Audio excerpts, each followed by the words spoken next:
I appreciate, and I want to say a huge thank you to Humanities Montana for being the amazing partner they've been for the second year of community conversations in the tap room. And now I pass to Kim so she can do that. Thank you. Yeah. Thank you, Fernanda.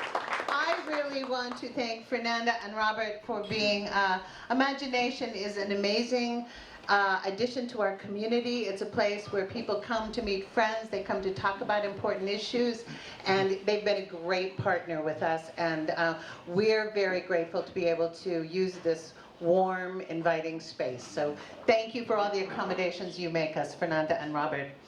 My name is Kim Anderson. I'm the Director of Programs and Grants for Humanities Montana. Humanities Montana is a statewide nonprofit that holds conversations and programs like these all over the state, in schools, libraries, museums, community centers, churches, and yes, breweries and bars. If you haven't met us before, we've left some information about the organization on most of the tables around here, and check us out on humanitiesmontana.org. We have a lot of different opportunities for perhaps to partner with your organization or for you to host one of our programs in your community. We'd also like to thank Missoula Community Access Television, which is live streaming this event tonight, a first for us. We've got our fingers crossed. And each year, MCAT films and shares over 350 community events. So they're a really important part of Missoula, and we're very grateful to you guys. Tonight we have a big topic and a huge audience. So I want to turn the mic over to our august moderator. Oh, one other brief thing. Our panelists that William will introduce in just a second are going to talk for a short period of time, and then we very much want this to be a conversation. We'll be opening it up. I think we're going to, as Fernanda suggested, for drinks. Oh, that might be confusing. Raise our hand. A drink, something to say, yeah. We will try to have comments and questions without the mic, but if it's hard to hear, I can be moving around with the mic as well. So we'll try to accommodate whatever the needs are. William Marcus is our moderator tonight. He recently retired as the director of the Broadcast Media Center at the University of Montana. He continues to host the popular Montana PBS series, Backroads of Montana, and he served as the chair of Humanities Montana for 2 years. When I Googled William Marcus today, the two words all the headlines announcing William's retirement shared were broadcasting icon. So please welcome William Marcus.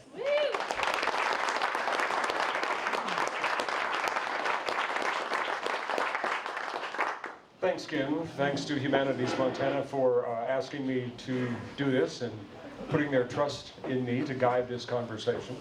And that's what it's going to be. I'm very pleased that we have such a wonderful response to this. You could tell on social media there was a big interest in this topic. I'd also like to welcome those on Facebook who are watching on Facebook Live, and remember that you can ask questions on Facebook as well.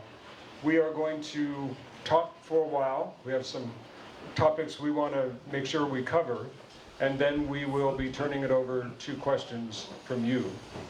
And since one of the key words of Humanities Montana is civility, I will be your marshal for that civility.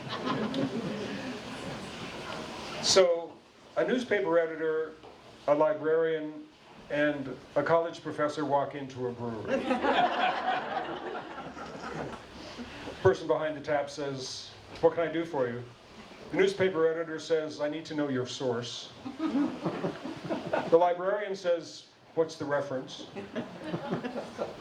And the college professor, being a Missoula college professor, says, "I'll have an IPA."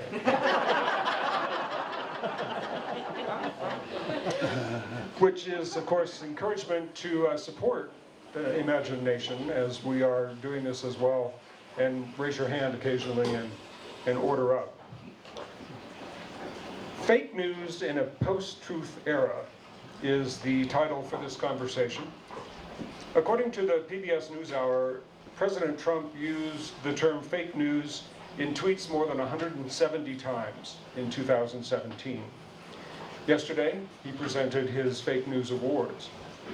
The executive editor of the New York Times, Dean Baquet, in an interview with Christiane Amanpour, also on PBS, said that the word is having a steady drip, drip, drip effect on journalists and is eroding trust in his and other institutions who strive for professional journalism standards.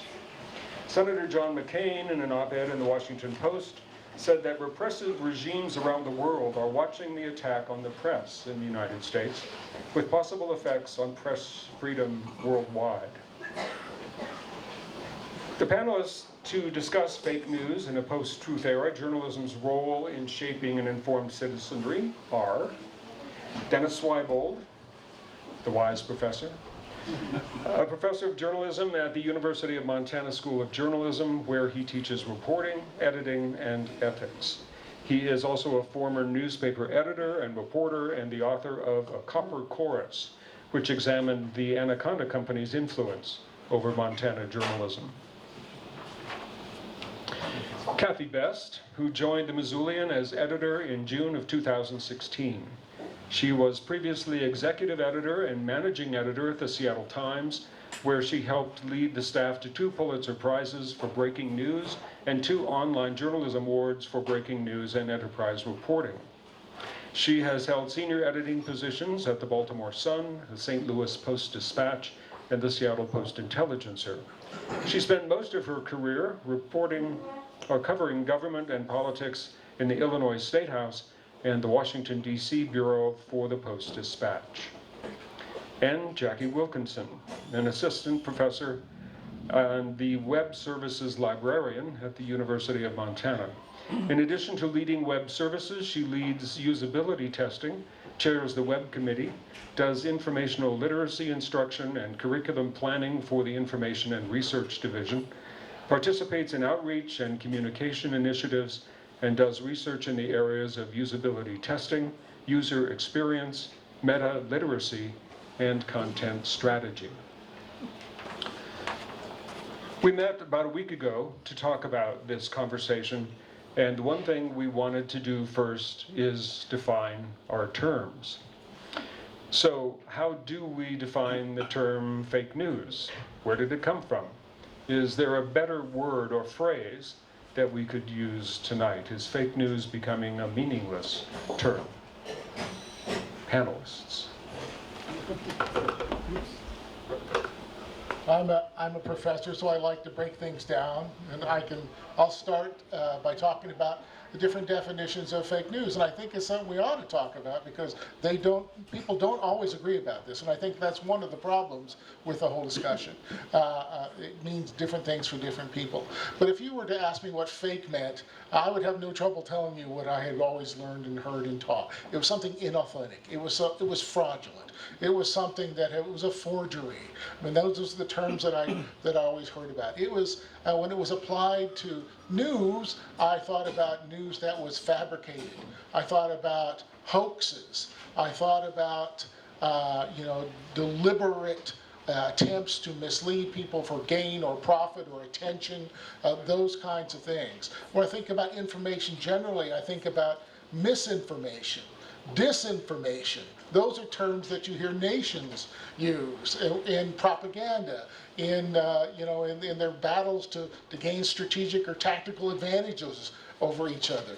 And we can talk about malicious rumors. We can talk about lies that nations, ethnic groups, religious groups, racial groups have used to smear each other down the millennia, to gain advantage, to promote, to persecute, even to promote genocide.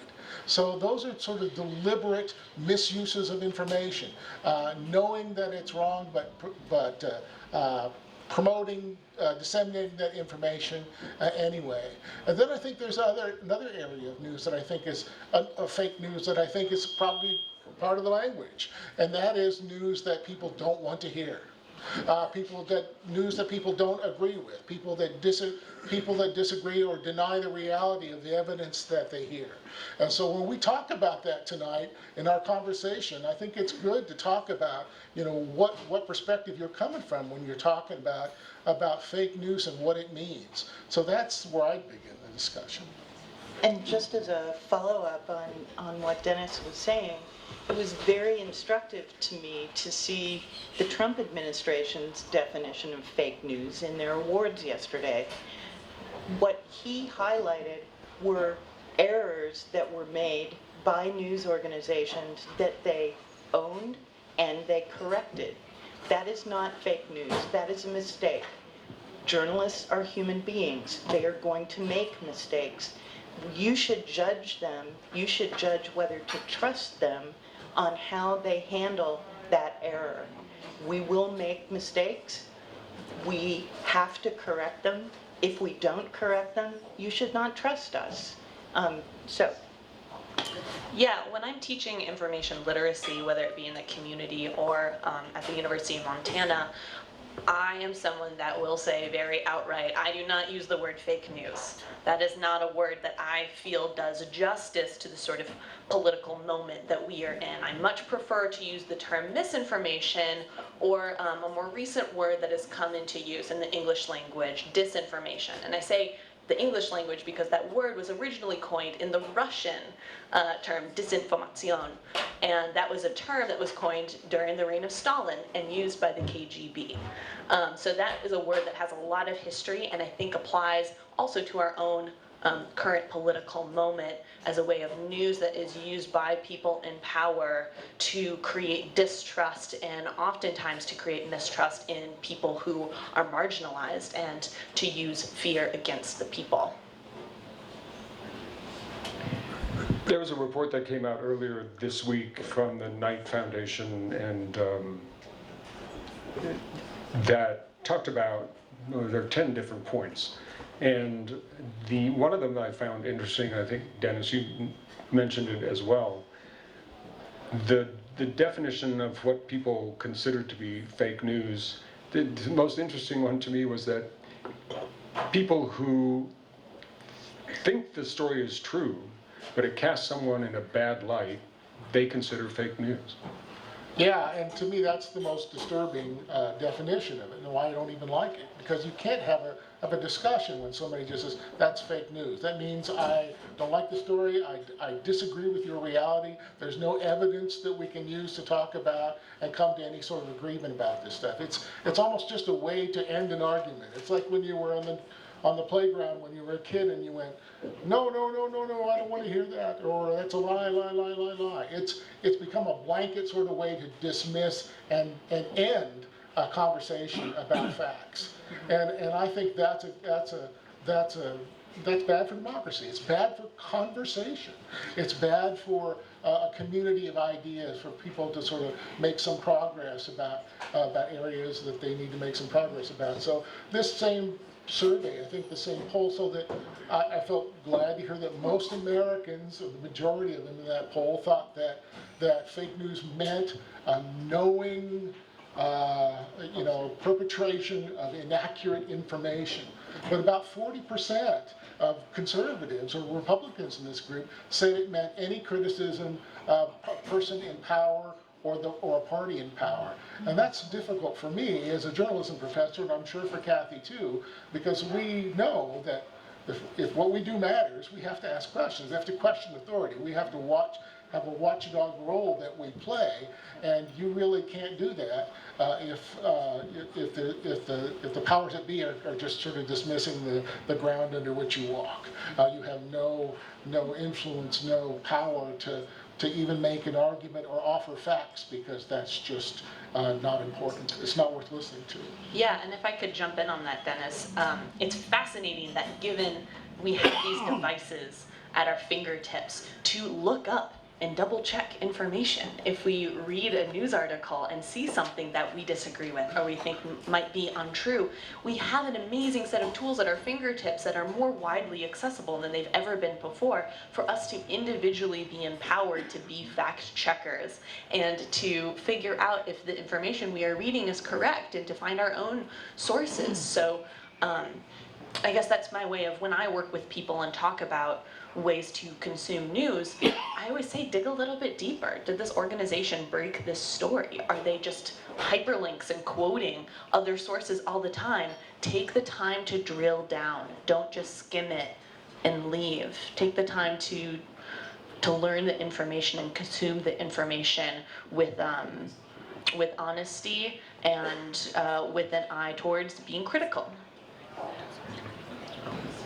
And with skepticism, I'm going I'm going to ask that, apparently it's pretty difficult to hear us in the back, so hold the mic close and speak up. Okay.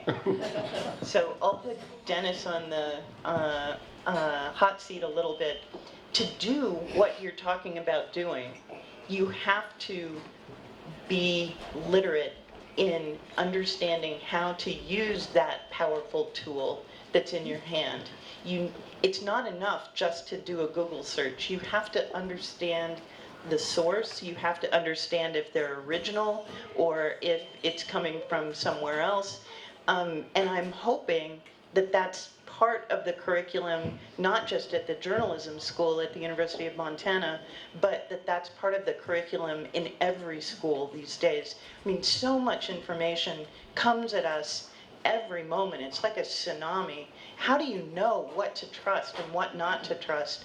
And that's got to be discussed more often. We have to call a spade in saying what a news source is, and we're trying to get better at that. I think it doesn't come naturally because, you know, you were brought up as young journalists not to criticize other people. Your own work should stand for itself. Well, you know, yeah, it should, but if there's bad information out there, we should be willing to say that. And we're going to get to the specifics of how journalism is taught and how journalism is practiced and how media literacy is learned a little bit later. Excuse me. And just to be transparent, the survey we were talking about was a Gallup poll, the Knight Foundation, 19,000 mail, in the mail, surveyed around the country. So that's the source of that. For whatever reason, partisan politics or monetary schemes or just trolling, there seems to be an effort to discredit the news. And since we're here to discuss journalism's role, what can journalists or journalism do to combat these efforts? Well, I think it's a difficult question to answer because there are so many things you can do, but the problem is getting people to listen. We have so much information, we have so much noise out there that we have to find ways to break through. But I think it's important to take the opportunity to examine sources of information.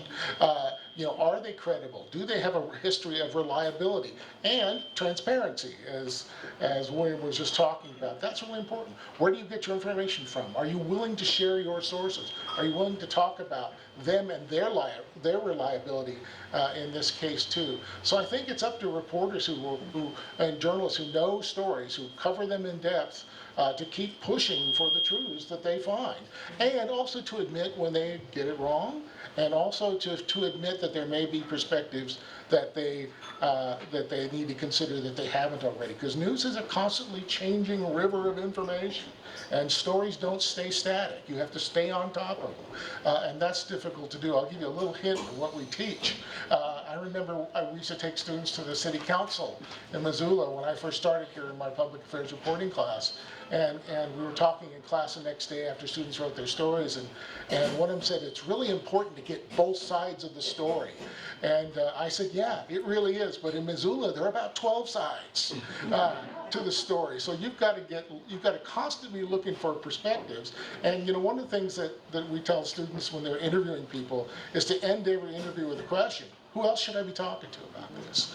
Who disagrees with you about this? What other perspectives might be useful in sort of getting as comprehensive we can be on this story, given the time constraints that we have, given the resources that we have? It's always going to be a difficult proposition. So, just a warning to the bartenders, don't get excited. I'm going to ask a question and ask people to raise their hands. To the issue of transparency, we debate a lot in our own newsroom, how much time and effort should we put into explaining how we reported a story? And I've worked at other newspapers where, we would put together this how we did it box, and it would be read by 3 people. How many of you want that kind of information? How many of you would find that valuable? Raise your hand. What's the question? If we accompanied a story with a box explaining how we reported it and who we talked to and what documents we used, would that make that story more trustworthy for you? If so, raise your hand. Okay. How many of you would actually read it? Okay, all right. That is good information to have. Thank you very much. And I will say that in my experience, you won't. So, It's in public television, we call it should do, won't watch.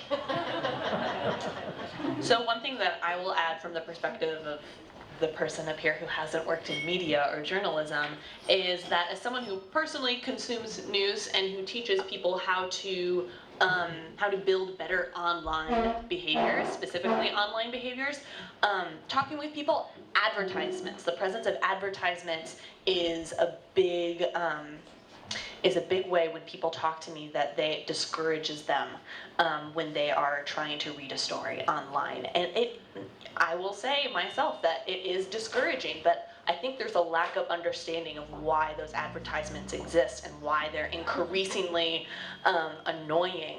And that is because the funding sources for even the best journalism sources is drying up. And so trying to explain that to people, though, who just get so annoyed about having to click through or do a survey to read a full story, that is something that I hear quite a bit and experience myself as someone who reads the news. So, not to rat you out, but you don't actually see that survey if you subscribe to the Missoulian. So, just saying. Well, yes, and that's what I talk about too. If you really care about these news sources and where you get your news from, support them, subscribe to them. Some people don't even understand that it is a completely different user experience once you have subscribed and once you are a subscribing paying user. So thank you for clarifying that. And it doesn't suck as much. And it doesn't suck as much, yeah. I would just add one more thing, and that's it's your job, I think, to a great degree, to be not just spectators of the news. I think people have to be more engaged in what they see and what they read. When I was a youngster, we had 3 television stations and a newspaper. News was authoritative, if only for its scarcity. Right? There weren't a lot of people offering you news. Now you get so much of that information. You have to know your information sources even better. And I would encourage you to engage with your media. You need to know what they do and how they do it, and ask them to talk to your groups. I do this a fair amount in my own teaching, and I find a lot of people are just sort of mystified by how it happens and how decisions are made and what goes into the news, and they want to know about biases and prejudices. And I will say that one of the ones that I will cop to as a reporter was it wasn't a bias politically, it wasn't a bias philosophically, it was a bias to whomever returned my call. And that's something that I think reporters have to live with. If people don't engage, if people don't become a part of what you do, it's really hard to tell the whole truth all the time, and in quick fashion. So, and that's a really tricky, wonderful word that you just brought up, Dennis, which is bias, that we haven't mentioned yet. And that's something that we talk a lot about, not only in consuming news, but when I talk about information literacy and research methods. And that is that there's no such thing as unbiased information. All information comes from humans that are fallible and have perspectives and viewpoints. So yeah, and that makes your job harder. There's no such thing as the silver bullet, the source to get your news or your information or your research materials from all the time. It's up to all of us to be savvy consumers and to not only understand that there's bias in all information, but be able to pull apart what those biases may be. That's just to follow up, that's a really good example of how newspapers, news organizations have been their own worst enemy. We talked about the fact that we're unbiased. Well, nobody's unbiased. Your point is exactly right. What we can be, though, is fair and thorough and contextual, and we can identify the people that we're talking to so that you understand if they are with an interest group, what is that interest group's point of view? And then we need to do a better job too of letting you look at our reporters and their background and what they bring to the table. All of that can help. The other huge mistake we made, and we're paying for it every day, is I was at the Seattle Times when the internet, they were getting serious about their digital presence, and I was working with these young and really talented digital folks who were passionate in saying, the news wants to be free online. And so we gave it away. And we trained a generation of people that news has no value, that news is not worth paying for, that you should get it for free. That is not sustainable. And that's why you're getting the annoying ads and the annoying surveys, because we have to find a way to pay the salaries of the reporters that we have. I get nasty notes from people saying, don't you have proofreaders anymore? Well, no, I don't, because I can't pay them anymore. So anyway, we were our own worst enemy in a couple of ways. Before we get to the have you talk from your experience, I wanted to talk about opinion and news. One of the things that has come up over and over in conversations that I've watched, again on the NewsHour, Margaret Sullivan, who is the media columnist for the Washington Post, and Craig Silverman, who's the media editor for BuzzFeed News, were talking about fake news. And one point they brought was that people want a brighter line between a news story and opinion, the pundits, the op-ed, the editorials. They see it all as one sort of wave coming at them. What can we do to put a brighter line there? So just to start off, the internet does really interesting things to information in general. It flattens everything, right? So something where you were used to seeing if it's a front page story on the New York Times versus classified or sponsored content, which is so rampant right now. Slate.com is one that I can think of off the top of my head where content is being sponsored. It is essentially an advertisement written as a story.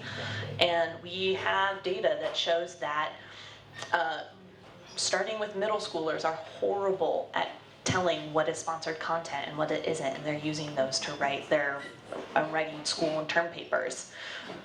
So the internet makes everything flat. So I think there is an onus on the reporting journalism community to start to flesh out much better so that we can see the hierarchy of information. That's an example of where words matter. Sponsored content, what the hell does that mean? It's an advertorial, and we should call it that. It's an advertisement, and we should call it that. And one of the things that we get criticized for, that Trump criticizes us for, is you want to be the language police. Well, somebody needs to police the language if it's misleading and inaccurate and doesn't help people understand what it is they're reading. But I don't disagree at all about the internet flattening things. I think what we have to do, whether something appears in print or whether it appears online or whether it appears in your social media feed, is label it so that you know what you're looking at. And I will say that if you are a member of your public library, you have access to lots of resources that have been vetted by the librarians who and the libraries that pay for those resources for your community, and those come out of your tax dollars. For example, at the Missoula Public Library, there's a Gale virtual reference library online, and you have to log in with your library barcode to use that service. But then at your fingertips, you have amazing vetted reference resources at your fingertips. So there are alternatives out there to Googling, and it's called your public library.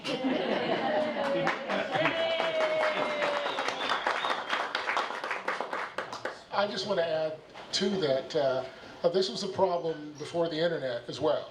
A little context, I can remember I wrote editorials as an editor of a newspaper, at a twice-weekly newspaper, and as a daily newspaper in Bozeman. And I remember a phone call I got one time from somebody saying, that was the most biased editorial I have ever read. And I'm sure you've heard that. I'm sure you've had that. And I would say, well, that's the point. We were supposed to make an opinion. But I was convinced for a long time that there was, among readers, there was not a real understanding of the distinction between what goes on in the news columns and what went on in the opinion columns. And now with what's happened to the internet, that's even greater, I believe. It's something we have to explain. What is analysis? Right. You know, it's hard for a lot of people to understand that. So Dennis, can you tell us, someone comes in to say, I want to be a journalist at the University of Montana. What are you looking for? What are you trying to turn this person into? How do you do it? Well, there are some things we can teach, there are some things we can't. The things that I look for in their eyes and in their conversation is somebody who's curious. You don't have to have a degree in journalism to be a journalist. There's no law, there's no license. You have to have an above average sense of curiosity. You have to also have an above average ability to communicate. And those are things that I can maybe sharpen, I can maybe hone, but they have to have those sort of qualities before we begin. But if I tell them about our curriculum, I will tell them that we teach a mixture, a combination of craft, of ethics, of law, of history, of those things, as well as make sure they have a broad liberal arts education so that they know something about a broader world that they can report on, so that they have a reference for fact, or at least starting place for doing these things. We also at our school believe in learning by doing, and always have. We've been a very practical journalism school in our orientation. So all of our students, they can't get out of there without having done it. Yeah, they do internships, they do capstone projects, they get published in the Missoulian or get published in other places, so that they understand, what it's really like to do it, because that's when it's real. That's when they understand the problems and the conflicts that they come into. So that's how we teach. We also have a great room in our curriculum for students to get other majors, to get minors, because my philosophy has always been, if all they know is craft, they're dangerous. Because it's not just the way you tell a story, it's understanding the context. And we've all mentioned that. It's the context that you can bring to story, and that does take time. It takes time and practice. It takes maybe years. Their first year on the job is probably like graduate school. That's where they really learn all the problems that they can bump into. So we make sure that we give people a lot of opportunities to learn those things and practice it. Yeah, we have a different one. We have too many mics open. Yeah, but I think, another thing, we tell people is that you have to understand your what you don't know. 30, 40 years ago, I read a speech by a Wall Street Journal editor named Vermont Royster, and he said that, one of the things that I always say is important about education is that it should teach you to be humble about what you do not know. And the more you do not know, the more questions you have to ask. If you can understand the gaps in your own perception, you can ask more questions and get more information.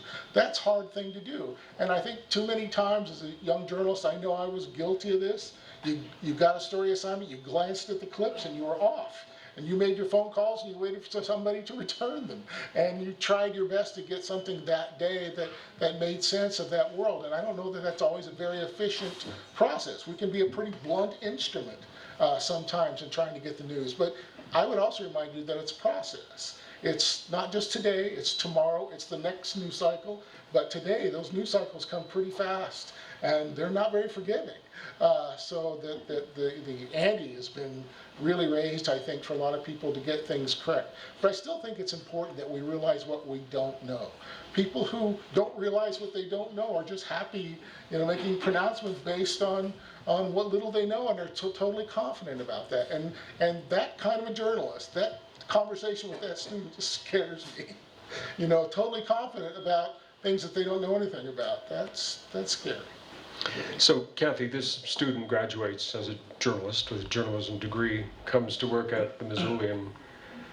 How does the editor, the person who sets the goals for the day, how do you explain to them what your operation does and how you guide it? So this is going to be a commercial for Dennis, but one of the most important things for me, for any journalist who walks into the Missoulian, is that they understand the responsibility that goes along with asking people questions and telling their stories, and that they have a strong ethical grounding. You can tell stories many different ways. You can tell really sexy stories if you check your ethics at the door. I mean, I want reporters at the Missoulian who will have conversations with people that don't leave them feeling abused. I want them to, pull together context and depth. I want them to check their own prejudices. I want them to make sure that they, in that sometimes, one day is all you get to work on a story. I want them to try and reach out as broadly as possible. But mostly, I want them to be ethical in their reporting, in their conversations with photographers about how you illustrate that story, and in their dealings with me and other editors and their colleagues. Because without that, you have no credibility, and if you have no credibility, that reflects on the Missoulian, and it erodes our credibility, and we need to do everything we can to safeguard that. So, people who are on the other side of that, who are trying to be their own guide, to filter through this, I think we use the word tsunami of information, how can we learn to be media literate? So the imagery I like to use is that it's like using a fire hydrant as a water fountain. So something that I've been teaching and talking about more and more when I talk about literacy, particularly media and online literacy, is talking about concepts of wellness and teaching yourself how to find the spaces and the ways for you to engage in a healthy way with media. 63% of people get a majority of their news from social media. I would not consider that by and large to be a healthy behavior overall. So when I'm going about teaching media literacy, I'm also talking about the fact that we could talk about media literacy, we could talk about science literacy, we could talk about meta literacy.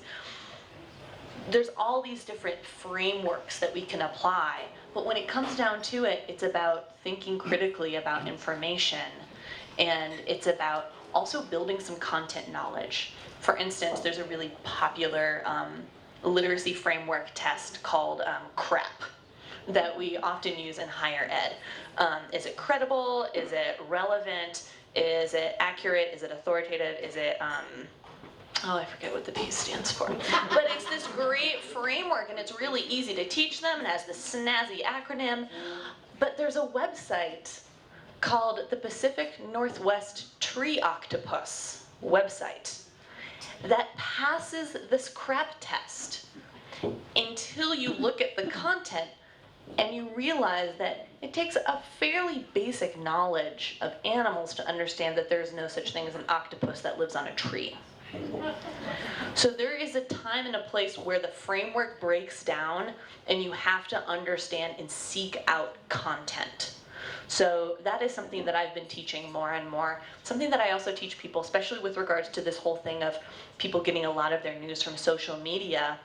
When are you sitting down and reading the news? Is that something you take time out of your day to sit and devote your attention to? Or is it your TV that you have on in the background? Is it scrolling through Facebook when you have a 5-minute break? Because those moments where your attentions are divided do not give you the opportunity to think thoughtfully and critically about the information that you're consuming.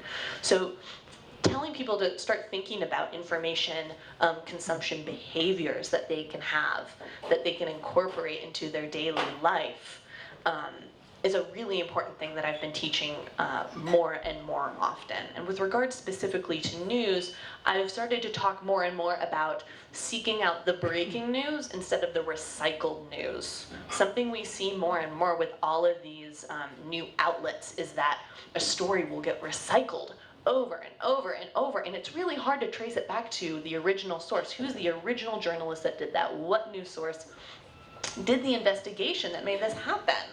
And I really tell people to try to sift through the crap that is recycled content and to find the source of where that news came from, because there are fewer and fewer organizations that do good journalism that have investigative teams, and the rest of the noise out there is profiting off of recycled content and sensationalizing content that they make sexier clickbait than the source that broke the news. So, have we piqued your interest? Do you have some questions that you'd like to give to the panel? And speak up as loud as you can, and tell me in the back if you can't hear the questions, and we'll repeat them. But Can you explain the concept of the big lie from the 1930s? the professor?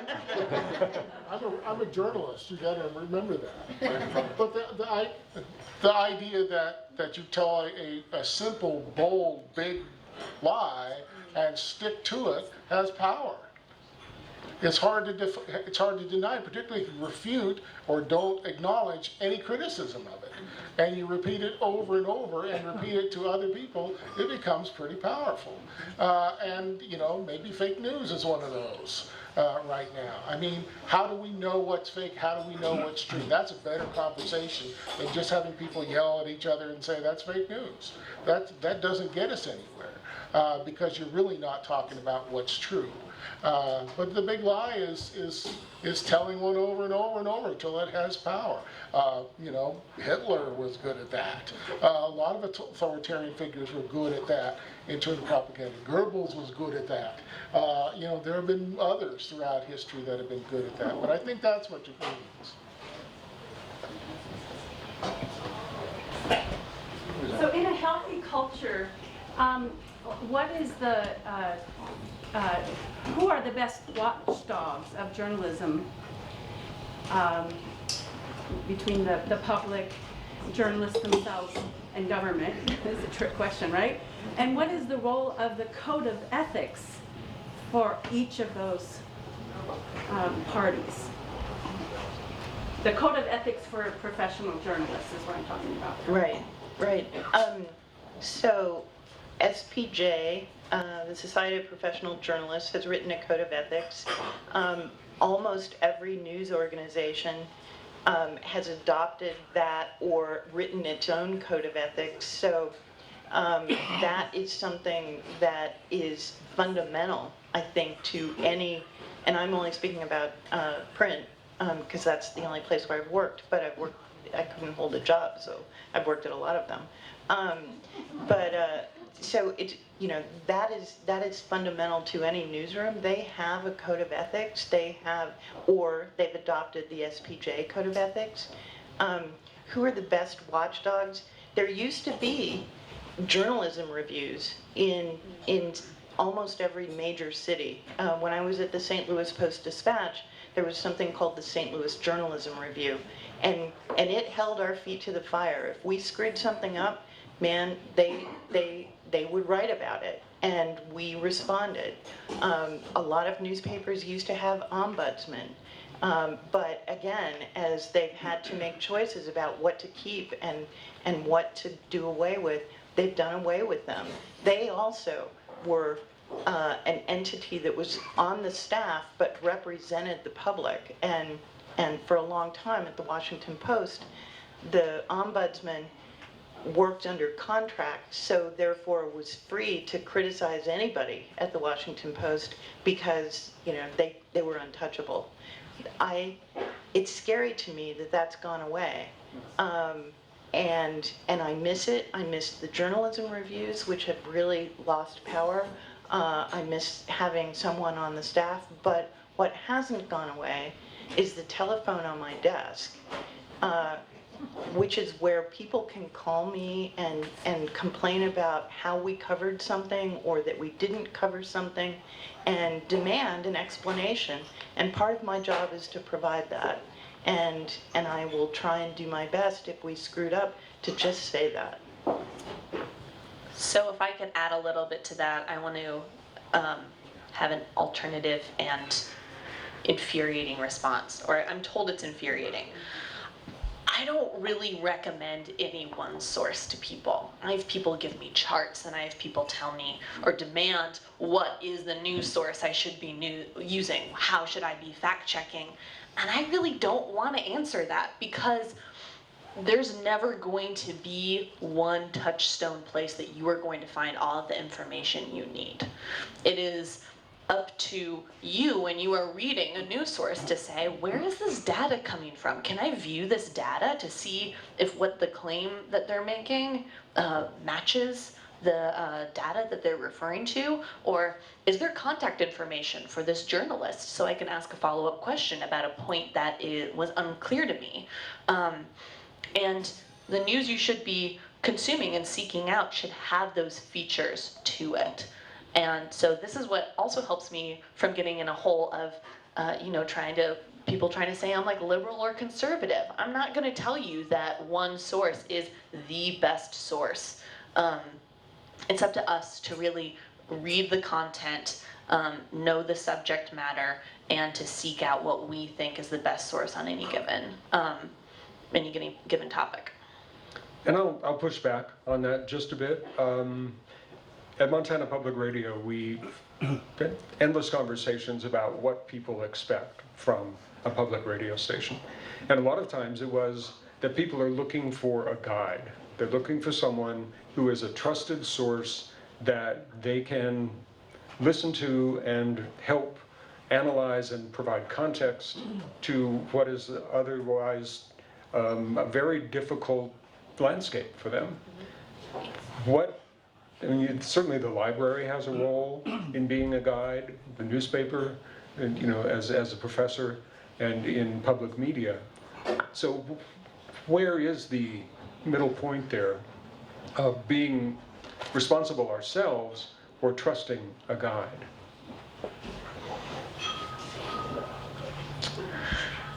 So, there's not really a guide. Except, what about the code of ethics? This is what I'm asking for the public. Does that seem? I mean, yeah, I guess I'm not a journalist. I don't know what the code of ethics is for journalists. I'm a librarian, so yeah, she would have to speak to that. But as someone who consumes the news and tries to teach people how to become a little bit more media literate, I don't talk about ethics in journalism per se. I'm not interested in individual journalists' behavior. I'm talking about teaching people behaviors that can help them find the best information at their disposal. And that's because I'm a librarian teaching it and not a journalist. Yeah, and I think that's why you're such an important part of this panel, too. Yeah, exactly. But I will say, journalists can't get together to decide where to go to lunch. And they're a different group. They're different people. I said there's no license. There's no bar examination. Anybody can be one who has one of these things now, can commit an act of journalism, perhaps once in your life. So it's a different sort of game today. But SPJ did come together after I don't know how many years of arguing and finally came up with a code, and here were the basic precepts. And I teach people this in classes. At least it's a springboard for our discussion and our conversation, because I don't think any one code actually works perfectly either. It doesn't cover all the bases. And what's interesting to me is when the precepts of the code conflict, and they do all the time. Seek truth and report it. That's #1 maxim of SPJ code. Think about that. That's a hard thing to do, and it takes courage. It takes all the things we've been talking about, accuracy. It takes all the fact checking that we need. The second one is minimize harm. You notice that I didn't say do no harm. I didn't say what doctors do. Why do you think that is? Because there are times in journalism when you will do harm. When you write a story about a guy who's been convicted of a crime in your town and his paper's in the paper, you have done harm. If you've exposed a scheme to bilk people out of their money, you have done harm to people. But you've done it with an idea for the betterment of the community, for the safety and well-being of your readers.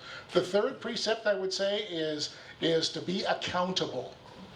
In other words, you need to provide a vehicle for people to come and talk to you and complain and talk about what's going on. And you can't just get defensive right off the bat. And that's a problem that a lot of young journalists have. And I can remember I learned that the hard way. But I had a publisher who said, when they call and they complain, you need to let that wash over you like a rainstorm. You need to listen to every single word of that. And then you need to go back and then quietly sort of ask the questions that can help you understand the situation entirely. There was a survey once on libel suits, and they asked people why they filed their libel suits, and I think about 60% said because they got such a horrible initial reaction when they called to complain. And that's a piece of advice that I think is worthy for all of us. It's not just journalists who listen to that. The last one is act independently. And it's the most troublesome one because it's hard for journalists to be totally independent. It's hard. They work for organizations. They work for companies. They work for nonprofit organizations that may have point of views today. So it's acknowledging what your prejudices are. It's acknowledging the fact that all journalism has always been subsidized forever, one way or another. It has been, and you have to be open with people about what your sacred cows might be, if there are such things in your community, and try to avoid that, and be honest with them. But I think even if you're a so-called advocacy journalist, you're not going to be credible if you can't get, facts straight, if you don't have the context. I love stories when people start out telling you that they think this about something, and in the course of their reporting, they change their mind. To me, that's a wonderful experience because it meant they were open to seeing what evidence could mean. And I think that's an ideal for a lot of journalists, I believe. I think, so you talked about, anybody who has a phone can be a journalist. I cannot disagree with that more. Anybody who has a phone can put stuff out there. But what separates a blogger who sits at his kitchen table or the troll who sits in his basement in his underwear is a grounding in ethics. And that, understanding what the rules are, even as confusing as they are and can be, at least it's in your head. You're thinking about it. You're taking responsibility for it. We can mess up people's lives. We do mess up people's lives. But hopefully we do it in a way where we talk about it and say, what is the public good here? What is the greater good that this story will do for society or for the community? And is that worth the harm that it might do to an individual? And that is not something that, you know, people sitting at their kitchen table or in their basement, that's not a conversation that may be going on in their head, and it needs to be, and it's why what they do isn't journalism. A man named Johnny? Yes. Hi. John. First of all, I really enjoyed the panel. I'm sorry, could you start again? First of all, I really enjoyed the panel, but I have a few questions, and I guess this one's kind of two-pronged. So I was really excited when Jackie brought up the ads in news sources. I work with a lot of students and lower income people that don't have a lot of time in the day. So first of all, I understand saying just to support news sources is a good idea, but this leaves that population out because I know that sometimes it comes down to $5 a month that people have. So what would you say to people of lower class incomes that are sick of seeing news and that buy into this rhetoric of fake news because of repetitive ads, let alone like that have nothing to do with content? How would you approach a conversation with a student or someone in a lower class income situation who are susceptible to Trump's claims of fake news because he somehow can identify with those people? I guess those are, and then also, how do you change that behavior where they only take 5 minutes because maybe that's their break between two jobs, or a job and school? How do you approach those sorts of conversations? Sure. Thank you, Johnny. That's a really, really great point. So first of all, I will say that public libraries are the resources in your community that are there to subscribe to these resources free of charge. And not only newspapers and online versions of newspapers, but the sort of books and that you can read to get a more engaged, deep content knowledge on the subject. So I would say that there again, public libraries are there serving the neediest people in our communities. And on the second hand, before I hand it off, I will say that this is one of the great tragedies of I think publicly supported and nonprofit media is that less and less tax dollars are going towards good journalism in the form of public media, and as a result, we all suffer. But those who are most vulnerable in our communities suffer the most because they do not have the ability to pay for individual sources of information. So let me push back a little bit on that. I mean, I think the problem that you're describing is a real one, and we don't want to disenfranchise people from reliable information because of their income. However, that said, I can read 10 stories on the New York Times website for free every month. I can read 10 stories on the Washington Post website for free every month. I can do that on most mainstream media websites. So it's not that it's not available. You have to seek it out. And that's a responsibility that I think we need to underscore more. This is a democracy. And for a democracy to work, you need informed citizens. And yeah, it can be hard. It can take time. You know, maybe you don't get to go right after class with your friends to get a beer, but you take 5 minutes, you take 10 minutes, you take 15 minutes, you use your phone, and you go to the Post, and you go to the New York Times, and you go to the Guardian, and you go to news sources that are respected and trusted, and you read the stories, and then you make up your own mind about what you've read. But the onus is on the individual if they're going to be, if they're going to do their part to keep a democracy working, to find the time to do the reading. And I don't think that money is always the reason the barrier to not do that.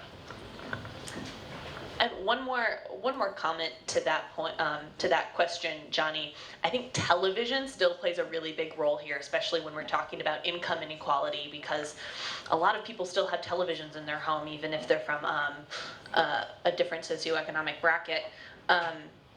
And something that I try to teach and point out more and more to people is, if you're watching a news source that has a ticker tape, and where they repeat the byline on that ticker tape more than 5 times in 5 minutes, you need to turn that off. Like, that is recycled content right there. That is exactly what I'm talking about. We need to empower, like, all of us, just like Kathy said, democracy is not a spectator sport. And we really need to take the power away from these news sources that just recycle just inane content and just shout at us over and over and use ticker tape to just completely wash information over us. And no matter our income or our background, if we have a television, I think we need to be more conscious of how that information impacts us when it's on the television. And one last point. Yeah, TV's great, but if I had my choice of where I was going to get trusted news for free, without having to have a phone, turn on the radio. Listen to public radio, especially here. And that was not a paid announcement. We have a question up front. So do you think that printed media and online reporting should be held to a different standard? And do you think that's Yes, young blood up here. Fabulous, thank you. Do any of you? You're the ethics people. I'll do a quick one and hand it up. So, so should printed media and digital media stories be held to a different standard? Not when it comes to facts, not when it comes to context. Where there is a different standard is language. So online, and forgive my language, but it was the president, on Missoulian.com, we used the word shithole in the headline. We did not do that in print. We did use it in the text. So we realized that our digital audience tends to be younger, tends to be a little looser. Our print audience tends to be older and has a different sensibility. So that's where it shows up, but not in terms of the facts that we require or the standards that we set for reporting. I would just say it is up to every generation to keep raising the standards, to keep asking the tough questions. We reinvent this wheel all the time called democracy, and people have to ask tough questions. And if you're looking for sources that you can go to, I say reliability is one of the top standards that you can look for. Are they right a lot of the time? Maybe that's the most you can hope for. Are they consistently right? Do they repeat their successes and their scoops? Do they continue to follow stories over time so they really understand them? Do they become experts in certain subjects in certain areas? Are there journalists that you can follow on social media who do that, who have become the experts in their field and what they know? Follow those people. Learn how to engage with the very best that are out there. And there's a lot of people who will be willing to tell you who you ought to follow. But ultimately, you need to figure that out for themselves. Who tells you the truth? And doesn't always. And who's transparent about that? And here's another key. Who tells you when they get it wrong? The places that do not do that are suspect. And that happens an awful lot in the media, I think. There are places that do not correct, that do not practice retractions. Yeah, so just in addition to that, something that an online realm allows that print does not allow is hyperlinks. And so that's the ability to link to other sources. And I think that is that's a really excellent thing that the internet brings to media content, is that you can link directly to that report. There's not a word limit in the same way that there is for print. So the ability to hyperlink and to follow the story down that rabbit hole to the original source, or to the data that they're citing, or where to find more information, is a huge strength to the online media environment. And we have a question from Facebook. And again, if you are watching on Facebook, you can just click on the side there and send your question. And I'll have you answer this, Kathy. How can a journalist alleviate the pressure from their readers on the topic of fake news? In other words, when someone calls and says that's fake news, how do you engage them past the term fake news? David Letterman has a new interview show on Netflix, and his very first interview was with Barack Obama. And Obama was recalling an exchange that Senator Daniel Patrick Moynihan had with a Republican, and they were disagreeing. And the Republican said to Moynihan, "Well, you're entitled to your opinion," and Moynihan interrupted him and said, "Yes, I am, but you are not entitled to your own facts." And that is the answer, I think, when people challenge us. We need to say, these are the verifiable facts. We will show you where they came from, and this is not our opinion. It is not an analysis, or we would have labeled it that way. And so I think the ultimate answer for us is to say, news is facts. News is not opinion. News is not commentary. News is about things that can be verified. And that's where the conversation should begin and end.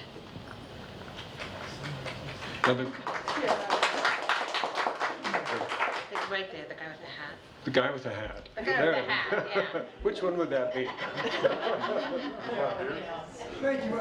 I had the opportunity to crank out copy and be a newspaper editor in Western Colorado in the early 2000s, in my early 20s. And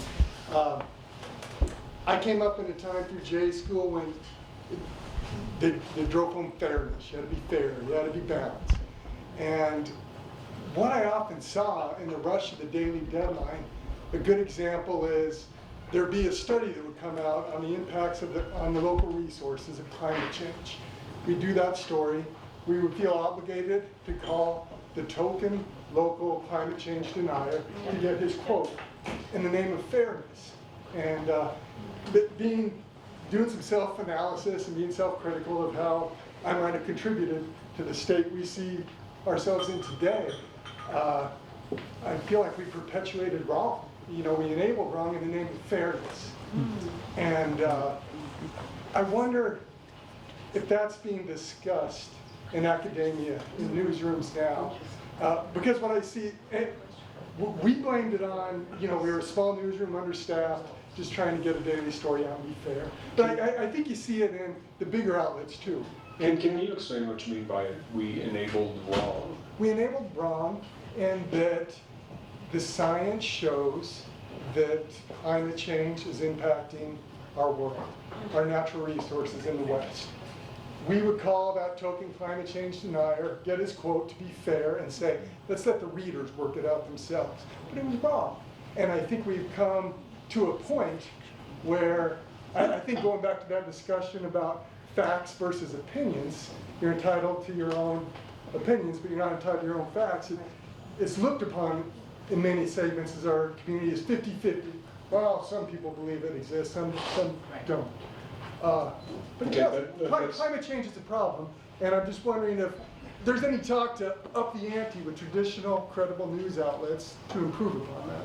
So if I could start, if you don't mind, this is something that we're dealing with in classrooms and academia as well, with the idea that there is always room for a discussion and there's always a devil's advocate position that is worth fighting about and is worth debating, even if that view is abhorrent or unnecessary or very offensive to some people. And so something that we're coming to terms with in academia now is the fact that we have speakers coming to campus who claim that that their First Amendment rights are being violated when they are prevented from coming to campus. When the fact is, there are many spaces in this world, in this country, to exercise your First Amendment rights.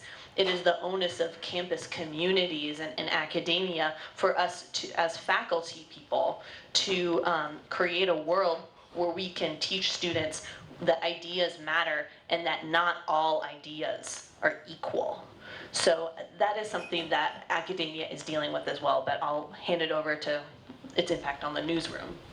Well, I would say the classic story that we talk about when we teach this in ethics classes is Joe McCarthy. I don't know how many of you remember Joe McCarthy, but Joe McCarthy was famous for accusing people of being communists who weren't. And a lot of journalists at the time were raising exactly the same question that you're raising right now. How do we cover this? And I think many of them came to this conclusion, and I think that's the way I feel, is that when you just go out to get that token denial, or this guy says, yes, he's a great guy, this guy says he's a bad guy, what you're getting is symmetry, not balance. And that's just, you're getting he said, she said. It's not telling anybody anything. What you're really not, you're getting a false balance. You're not telling people where the weight of the information really is and what 90% of scientists say, for example. And you have to bring that context to those stories. That's balance. Now, even science is never totally settled. I mean, they argue about things forever. But you have to say, where are they now? Here's another thing that I think I see creeping into good journalist language in their stories. Here's what we know, here's what we don't know. Especially in breaking stories. And I think that's useful because this omnipotence that we can somehow portray sometimes, I think Walter Cronkite could get away with that. That's the way it is. Walter Cronkite could not exist today. He will never exist again. So I think it really is up to us to sort of understand more about the subject. And it's up to journalists to do a better job and not just strike false balances about things. But it means they have to ask a lot of questions. They have to get into topics. I always thought that was a phony way to talk about balance. Fair and balanced, I don't know what that means. Show me what the evidence actually is. And I can't improve on what he just said. Question in the back. Yeah, so you just spoke about fair and balanced. I was wondering if you could give an example. I wasn't sure if someone on the panel could. And then once we go there, I wanted to know if, once you do come across a source or probably from cross media, how do you challenge those that are not being fair or balanced? Do you do that in your own respective space? I'm not sure I understand exactly the first part of your question. What kind of, an example of fair and balanced? What? Yeah, so I believe the gentleman just said he was not sure what is fair and balanced. I wasn't sure if I heard that right. But I would like to know your idea of what is fair and balanced instead of just the symmetry that you just spoke to. Yeah, so Fox News is fair and balanced. Just ask them, they'll tell you endlessly. So I think going back to the climate change example, that's a really good one because things have evolved. The science has evolved. And there were a lot of newsrooms and newspaper reporters who used to do what Dennis was describing. You know, you talk to the climate scientist and you quote them for 6 paragraphs, and then you talk to the climate denier or the person who doesn't believe in climate change, and you quote them for 6 paragraphs, and you say, job well done, turn in your story. That is journalism as tape recorder. That is not reporting. Reporting means you look at the science behind it, you find out what is the current state of play, and then you lay that out for people, but you also lay out for them the fact that there are still elements of this that are in dispute by the scientific community. And you make judgments about who should be quoted in that story, what expertise do they bring. If the only expertise they bring is a political point of view, they shouldn't be in the story. And so that's kind of how I look at fair and balanced. Balance that just has, you know, I'm giving this much weight and then I'm giving this much weight without any thought to the content of what they're saying and the veracity is bad journalism. We have another question from Facebook, and the question is, how can we have this conversation in our own communities in a way that folks actually listen to one another? And I'll go back to this Knight Foundation survey we were talking about, and there's a fact here I found discouraging, sort of. 46% of US adults claim to have firm views that rarely change. How do you have a conversation with someone who doesn't want to hear what you're saying? I just wanted to give a little plug here because this question addresses a year of programming that we have available in Missoula and across the state. And it can be discussions like this tonight. It can be presentations in schools on things like Jackie will be talking about media literacy. Kathy will be talking about ethics in journalism. Dennis will be talking about, you know, the history of fake news, things like that. We'll have about 15 different programs available on our website. So that's one way to encourage conversations. If you're part of a group or you talk to your kids' teachers, we would love to encourage conversations like this. That's a great point. I mean, that's the heart of what Montana, or Humanities Montana, does. Just a really wonderful organization for the state. So, yes, you're here. So, what do you think about this question of how do we have that conversation? So when it comes to, you know, obviously I'm talking about libraries. That's what I'm here for. And although I work at an academic library, I'll again mention that public libraries are hubs of activity and they're for everyone in the community. And I would even say that, so some of my colleagues that I know of are starting to call themselves more community technologists, which is a term that I'm really loving. And a lot of public libraries have open house sessions that allows people to bring in their technology devices and allows people to gain new skills and learn how to use their devices better. And I'm really supportive of programs like that, and I see that as being an opening step where you have a very politically, you know, neutral scenario that really gets you to start having some interesting conversations. What is an ad blocker? How can I enable an ad blocker? How do I use Google? How do I get to some news sources? So I think especially conversations involving technology, because technology is so often the medium that we're using to engage with this type of information. That's a really great way to segue into a conversation, whether it's at your public library, whether it's with someone, a family member or a friend. That's a really great way to start a conversation about information-seeking behaviors. So one of the little-known facts about most journalists is that we're introverts at heart. We are.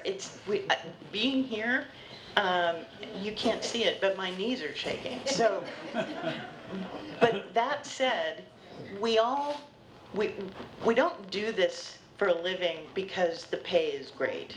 We don't do this for a living because the hours are great. Ask the Missoulian staff that worked for 2 straight months covering the fires this summer on weekends and nights and everything else. We do it because we love it. So if you have a church group or a civic organization, or you're involved in anything, any group that you think is interested in talking about journalism and information and fake news, call us up and invite us. And understand that we're shy, but we'll show up anyway. And we probably may not be the best speakers in the world, but we can talk. And if you give us liquor, we can talk a lot.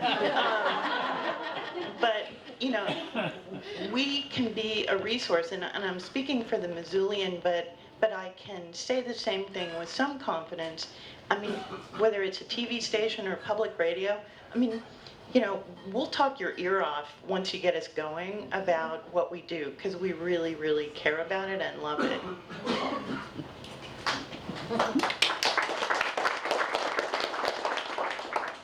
I was just wondering about your thoughts on the demise of the fairness doctrine and how it has affected this fake news problem.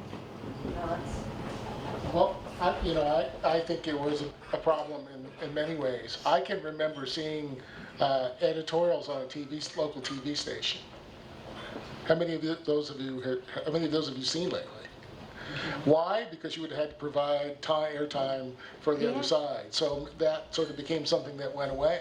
And I think we lost something important in the discourse. But there are a lot of things besides the fairness doctrine we should be talking about right now. We should be talking about net neutrality. We should be talking about Facebook's new algorithm for what's going on in news feeds today. We could be talking about an awful lot of this, and there are some huge players that we need to better understand. I think news publishers are worried about what's going to happen because Facebook helps drive traffic, and they can get a lot of their stories across. They're going to have a harder time doing that to be seen in this sort of news mix. So how is that going to change, and how is that going to affect you? The FCC shouldn't be something that you don't know about. And I think that's all a part of being an informed citizen in this environment too. Yeah, thanks for bringing that up, Dennis. That's something I talk a lot about in media literacy workshops, is the presence and the overwhelming influence of algorithms that curate the sort of content that we read and that we consume. We've looked at Dylan Roof's search history. Dylan Roof was the white supremacist who killed 9 people in a historical black church in Charleston. We've looked at his search history, and as he got farther and farther down into Google, he was fed search results and he was fed content that made his obsession with black on black crime and white supremacy, his viewpoints grow stronger and stronger. And so we need to become more informed, and this comes back to having even just a rudimentary understanding of how technology works and how your devices that you use work. We need to understand that content is pushed to us in a very specific way, and it's pushed to us to make more extreme the viewpoints that we already have. So exactly the opposite of what the fairness doctrine is doing. And it also, Facebook and these technology organizations, they curate content, and they're starting to create content too. Snapchat has 75 editors on staff, but they're always going to want to be called a technology company because that keeps them from being more regulated by our government. So we have to wake up to the very insidious role that these technology companies are playing in our lives, and we need to discover for ourselves and hold them to account the transparency of how their algorithms are working. Because right now, they couldn't even tell us how they work. Machine learning is a real thing, and these algorithms work and learn and grow on their own, completely unregulated. So if you're going down the path of regulating the dissemination of news, how do you keep from regulating, keep that from going to regulating the news itself?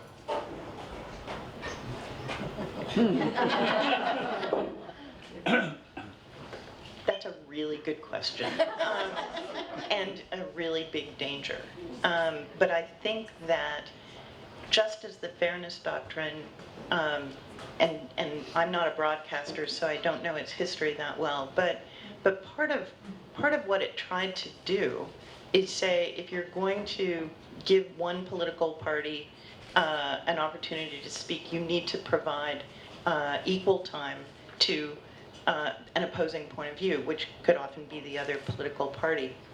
That kind of regulation doesn't go to the content of the speech, it goes to access. And access, I think, is a little less slippery a slope, but I could be wrong about that because my background's not broadcast, so I'd be interested in your point of view. In many ways, it goes back to the earlier question of do you have that person on the air just because they are the other side? Mm-hmm. And what does that add to the understanding or the context or the usefulness for viewers? And in many ways, does it counter it in a way that isn't justified just because it is required by the government? Mm-hmm. So how do the media landscape today is filled with silos. You know, if I'm a conservative, I watch Fox News for my news. If I'm a liberal, I watch MSNBC. And it goes to your algorithm point too. We're in a place where our biases are being reinforced all the time. And how do you overcome that? And you know, the individual can take responsibility and make sure that, you know, as they're driving to work, they listen to public radio, and then they can listen to conservative radio, and you know, they can sample. But is there something more systemic that can be done to break down the silos? I want to get one more question from Facebook in here, and Jackie, I'll have you answer this. Is anything being done in public schools to teach kids how to recognize misinformation and seek out verifiable information? So, I'm not someone that has worked in public schools, so I can't speak specifically to this point, but I can tell you that as public school budgets are being slashed, as at the statewide, and now we're seeing at the national level, schools and private groups have the opportunity to siphon money into private schools that do not have to adhere to the same standards as public schools. We're seeing that librarians are becoming less and less common in our public schools, and libraries themselves are becoming less and less common in our public schools. And so it's a worrying trend. One of the other things we're seeing is so often books, a lot of the times, there's a trend in books that have controversial material in libraries and chosen by instructors in public schools being challenged by individual parents who have opposing political viewpoints to the content of those books, whether it be about climate change, whether it be on LGBTQ issues. Their exposure to that content is abhorrent for them, that their children is being exposed to that. So something that the American Library Association and at the statewide chapter level is really passionate about is giving school boards the tools to fight back against that type of censorship, so that teachers can choose the materials that they teach, and that librarians and the libraries in public schools can have the content that's chosen by librarians and by teachers for their students, not by the whims, the political whims of the community. So, but unfortunately, we are seeing a trend where literacy is less and less a component of the curriculum because students are being taught to the test, and literacies are not on any of our standardized tests that our children take. I would just say that I have seen literacy curriculum starting to be developed in lots of places, even by some news organizations. There are times you go to their site and look for news literacy. You can find classroom exercises. I think there needs to be a statewide news literacy program that you can use, but I talked to a former student of mine just recently who was doing a science literacy program for the public schools, and it was wonderful. And I thought, why haven't we thought of this? Why haven't we been able to put this together? Because that's just as important as anything that we've been talking about. How do we understand science right now? Yeah. So I think it's being developed. If you want it, ask for it, say you'll pay for it. I think we need more people to develop this kind of curriculum, and I think there's an open market for that. I've been thinking about, what can we do in Montana to get an information literacy curriculum that every student can kind of take a look at and raise some of these questions. We might not answer them all, but they need to hear the questions. One last question. Okay, so the gentleman in the back who asked about the fairness, the second part of his question dovetails with my own. And he said, so with your respective formats, print and on the online and television and radio, how do people not just calling Kathy at the Missoulian, but letters to the editor, they go through a filter for the print, but how do we have that feedback loop for the public calling something unfair so that other people can see it too? That's the watchdog aspect from the public. Yeah. How do we do that for television and radio in the same way that the letters to the editor works? So I would say that social media is sort of picking that up a little bit, and not always though. No, not always. I wouldn't say that, but I would say there are ways to get a hold of news organizations via social media by replying to comments and by asking questions through social media. Sometimes those aren't monitored very well, but news organizations are engaging with social media because they're claiming to try to meet people where they are.